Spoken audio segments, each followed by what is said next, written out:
Gather round, it's Taley time. Classics. Hello and welcome to Taley Time Classics with Charles Scrivens. I'm your host, Charles Scrivens. Today's tale is The Devil with the Three Golden Hairs. Now, if you haven't heard of this tale, it's a good thing you stumbled upon today's episode, because The Devil with the Three Golden Hairs is worth knowing. To be clear, that's hairs with an I, not hairs H-A-R-E-S, which would be a very different tale. One of the devil with three adorable fuzzballs that also happen to be made of gold.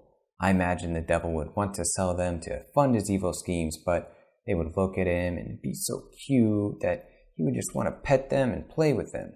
But he'd still sell one, and the other two would look even more sad and pathetic and more adorable than ever, and anyone who saw them would just want to take them up in their arms and hug them forever. But then that's not today's tale, as I was saying. No hairs here today, just hairs. I promise it's still good. You can search for cute baby hairs afterwards. The Devil with the Three Golden Hairs, edited by Charles Scrivens.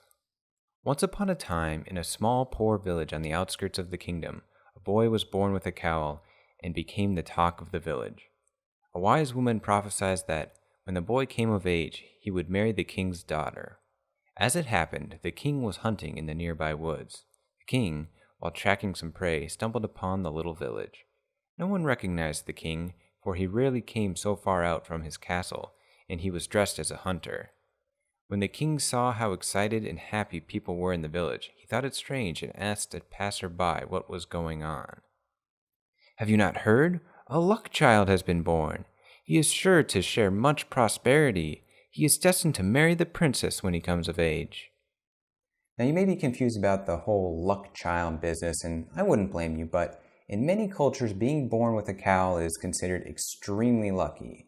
If you don't know what it is to be born with a cowl, well, when a woman has a baby, there's also, it's not as simple as just a baby exactly. Well, you know cowls, right? Like Batman. The baby arrives and everybody's like, "Whoa, look how cool this baby is. This baby's just like Batman." You're totally right. That baby is for sure going to be rich and famous and cool and strong and smart and handsome, like Batman. Now, there is a minority of cultures that view being born with a cowl as a terrible omen. You know, the clown societies. The king did not like what he heard one bit, and went to see the luck child for himself. The child looked like any other baby boy to the king, but where looking at a newborn filled most hearts with warmth, the king's cold heart was filled with anger that such a boy would presume to one day replace him.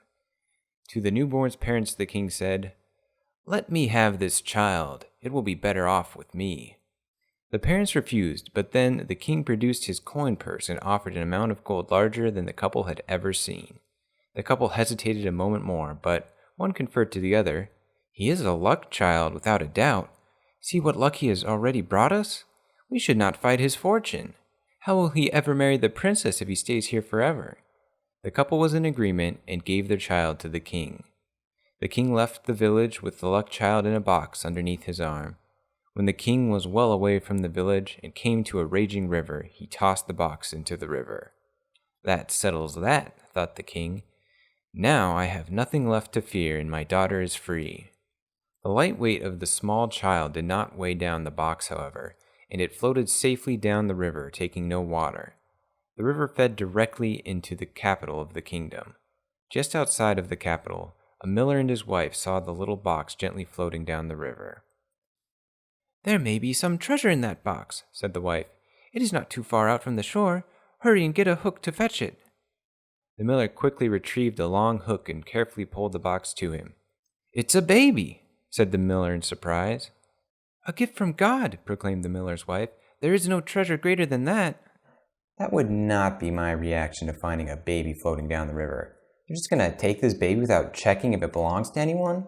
First of all, I'm checking if there are any lost baby money reward posters upstream. If not, I'm calling social services. Now, you may say I should call social services first, but then I might miss out on a reward. Sometimes these things happen no matter how careful you are. It doesn't have to be negligence or malice. Someone could have innocently lost a child in the river, in a box. Look, I can still call social services after I've collected the reward, right? The miller and his wife, who had no children of their own, raised the luck child with great love and care. One day, as the boy sat on the precipice of becoming a fine young man, a terrible storm raged, causing everyone to seek shelter. It just so happened that the king had been passing by the mill, which he entered to escape the rain. The miller and his wife were honored to have such a guest, but did not know how to conduct themselves and lingered awkwardly before the king. The king, hoping to relax the couple's tension, asked, "Is that boy your son?" pointing to the luck child. "Yes, well, not our natural-born son," explained the miller's wife. She told the king of how the couple had found the boy.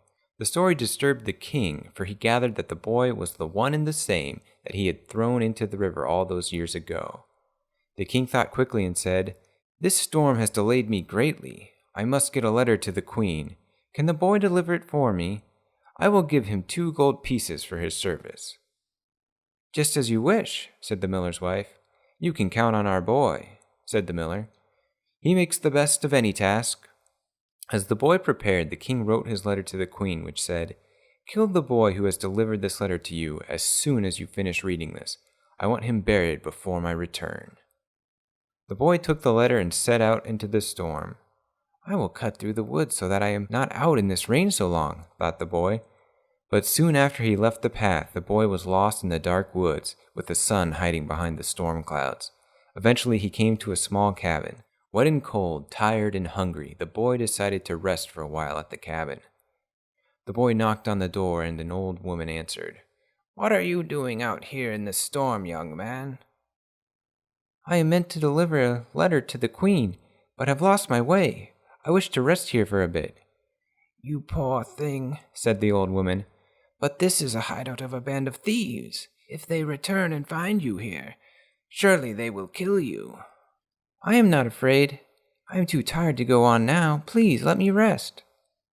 The old woman let the boy inside, where he promptly fell asleep. The thieves returned to the cabin, and upon seeing the boy, thought to kill him. However, first they chose to go through his possessions and found the note to the queen. After reading the note, the thieves pitied the boy and, as they were not fond of the king, replaced the note with one that read, "The boy who delivers this note is to be married to our daughter at once. I want the ceremony over and done with before my return."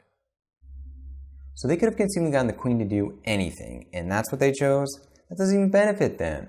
They could have kept the kid at the hideout and sent one of the thieves with a note that said, "This citizen is owed 1,000 gold pieces, which are to be fetched from the vaults and repaid immediately."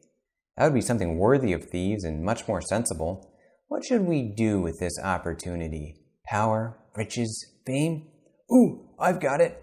Let's have the boy that we've never met marry the princess. Won't that be hilarious? I can just picture the dumb king's face. It'll be priceless. It's that kind of thinking that led them to lives of pitiful thieving instead of comfortable lives as engineers. The boy slept the whole night through. When he awoke, he did not suspect a thing had changed. He simply hurried out the door to be on his way. As the storm had cleared in the night, the boy quickly found his bearing and was at the castle before long. The boy handed the letter to the queen, who read it and exclaimed, "Goodness, we must hurry. There's so much to do in so little time." The boy turned to go, but the queen said, "Just stay right there. I will send for the princess and the priest right away."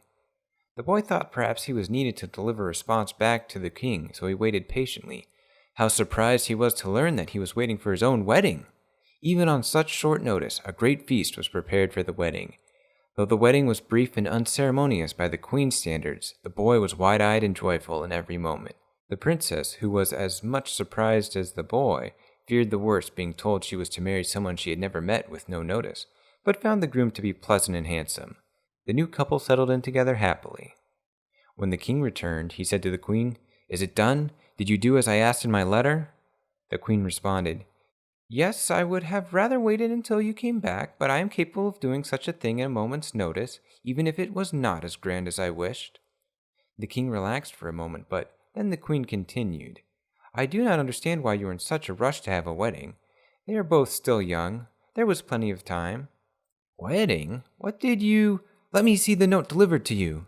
The queen produced the note which she had kept and handed it to the king. The king saw it was not the note he had written. "I ordered something wholly different. He must have switched it out. Bring me the messenger." The luck child was brought before the king and asked to explain what had become of the letter he was meant to deliver to the queen. The boy was confused and answered that he had delivered every letter that he had. When told that the letter had been swapped out, he realized what must have happened. "I rested in a den of thieves. They must have got into their thievery while I was asleep and stolen it, and replaced it with a fake so that I would be none the wiser."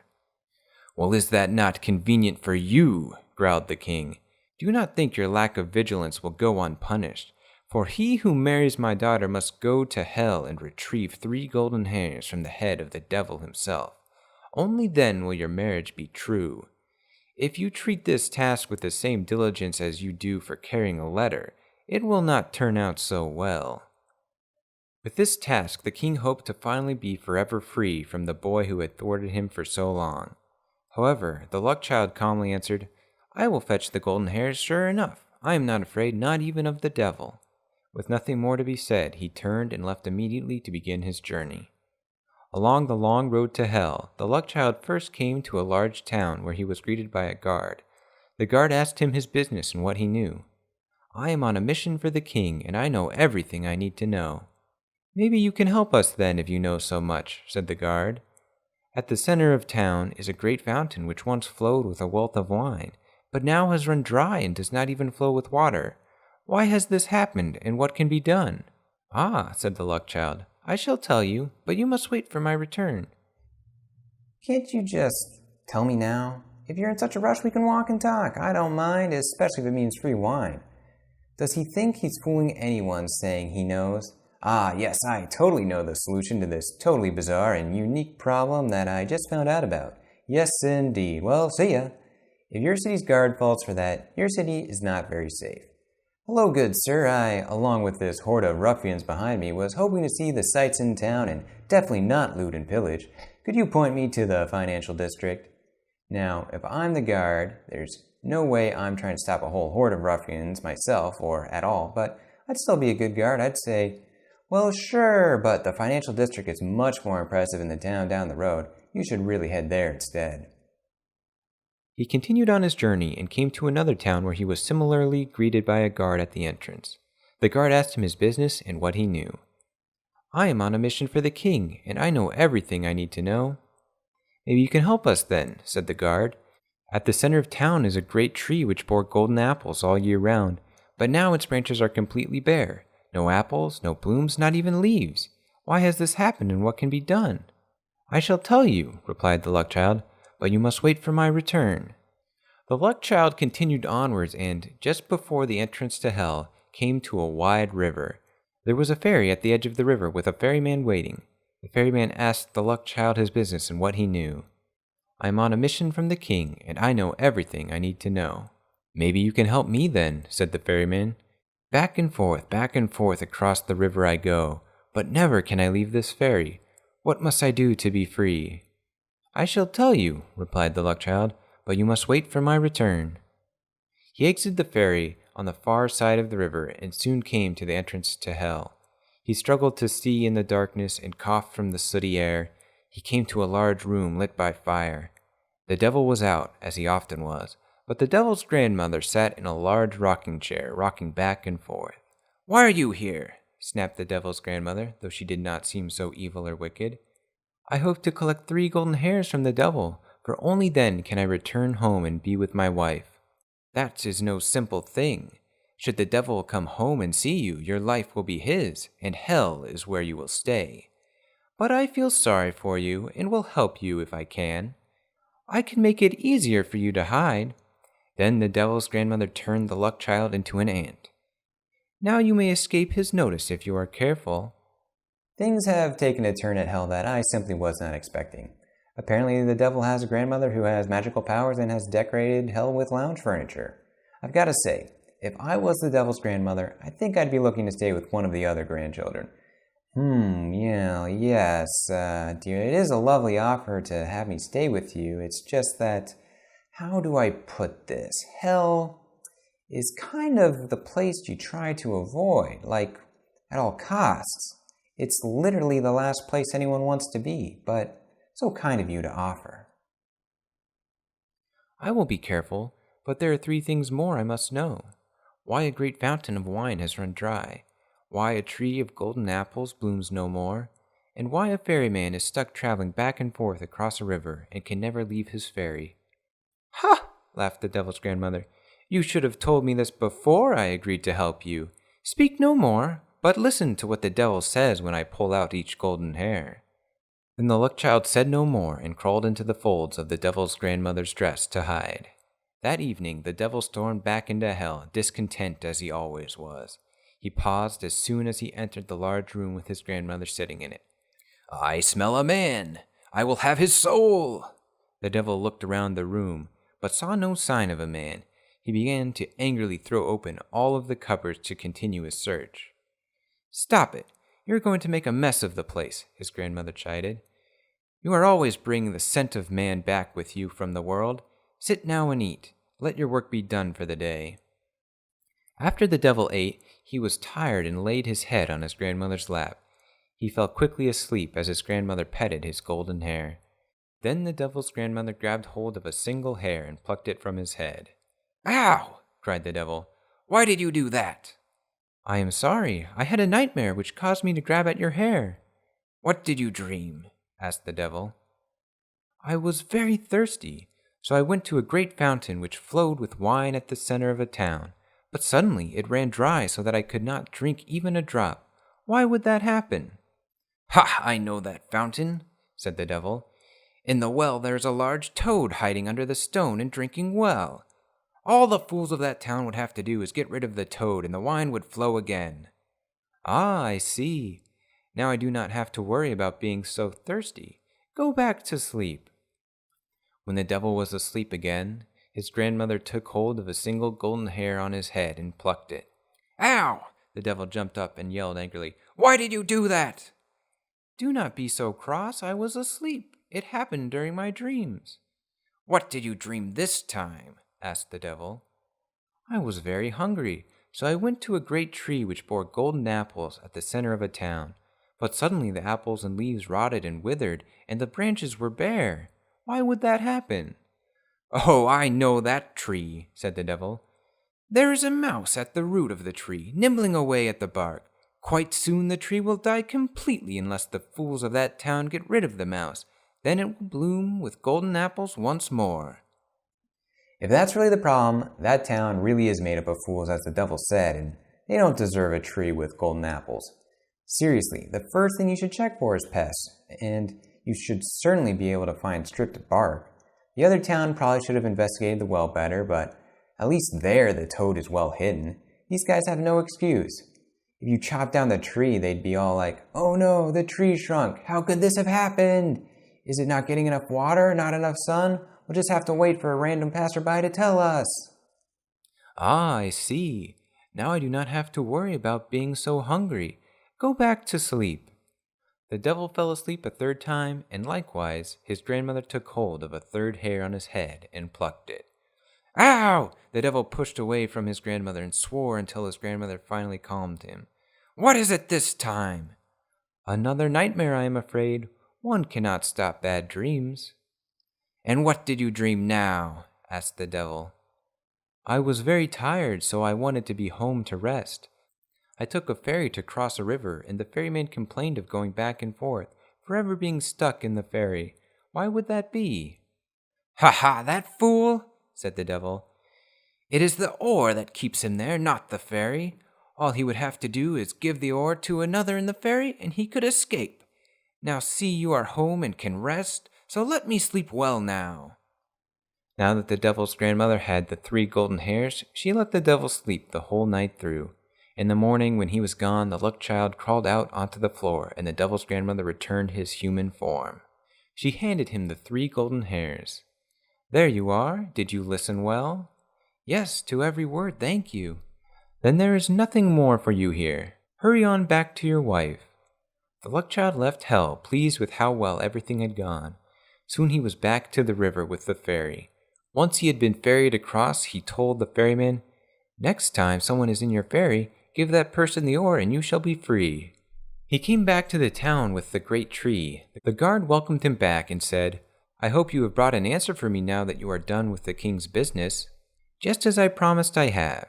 You will find a mouse nibbling at the root of the tree which is the cause of your misfortune. The guard went to check and sure enough found a mouse. As soon as the mouse was removed, a bloom appeared on the tree. Thank you, the town is in your debt, and here we pay our debts. The luck child was given a donkey carrying 2 satchels of gold. They gave him a bunch of gold just for that. All he did was go, "Did you check for mice?" And that's after making them wait. They should have been like, "That's it? You could have mentioned that the first time you were here? What if the mouse had killed the tree before you'd gotten back? If you had told us then, maybe there'd be a golden apple for you by now." But no. And now, despite the fact that it's really too early to tell if it's worked, we'll give you a donkey and 2 big bags of gold, because apparently, though we can't figure out basic agricultural tasks, we're loaded.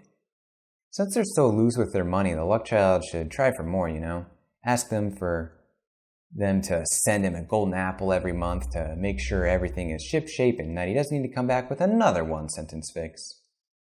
He and the donkey then came to the town with the great fountain. The guard there greeted him and asked where he had gotten the donkey.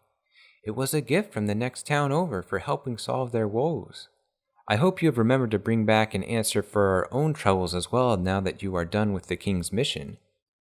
Just as I promised, I have. If you check under a stone in the well, you will find a large toad which is the cause of your misfortune. The guard went to check and sure enough found a toad. As soon as the toad was removed, wine spurted from the fountain. Thank you! We will not be outdone by our neighbors and will be every bit as grateful. Again, the luck child was given a donkey carrying 2 satchels of gold. At last, the luck child returned to the castle with his 2 donkeys in tow. His wife was glad to see him return safely and was eager to hear him tell of his travels, but first he needed to go to the king. The luck child gave the 3 golden hairs to the king, which he grudgingly accepted. You have passed my test, so be it. I will fight your marriage no longer. What do you bring back with these donkeys? The satchels are filled with gold. On my journey I came to a river, and on the other side, the shore was not covered in sand, but instead gold. This is all I was able to carry back with me. That is a considerable amount of wealth. You mean to tell me there is more that I might have for myself? If you hurry, the whole shore will be yours. There's a ferryman on the river who can take you to the best spot. The king left at once, leaving behind the happy and wealthy luck child. The king reached the river and called to the ferryman. The ferryman rowed the king to the other side, where the king held out his hands, dumbstruck. Where is all of the gold? The ferryman placed the oar in his hands and stepped out onto the shore. What can you mean? Never have I felt a richer surface with my feet in all my life. Then the former ferryman sprang away to enjoy his freedom. The king was left to row back and forth to pay for his life of cruelty and wickedness. On that river a ferry can still be found today. And the ferryman? Well, it may just be the king still, if he has found no open hands to receive the oar from him. That wraps up today's tale. I hope you enjoyed it. Now we know the key to success is being born with a cowl. For the rest of us, well, you can just try wearing a cowl. If you go around wearing a cowl, people will definitely start talking about you. People will probably ask you some questions and you can be like, I totally know that, and then just walk away. Then you can cheat, look up the answer, come back later with it and say, see, I told you I knew the answer. 2 bags of gold, please.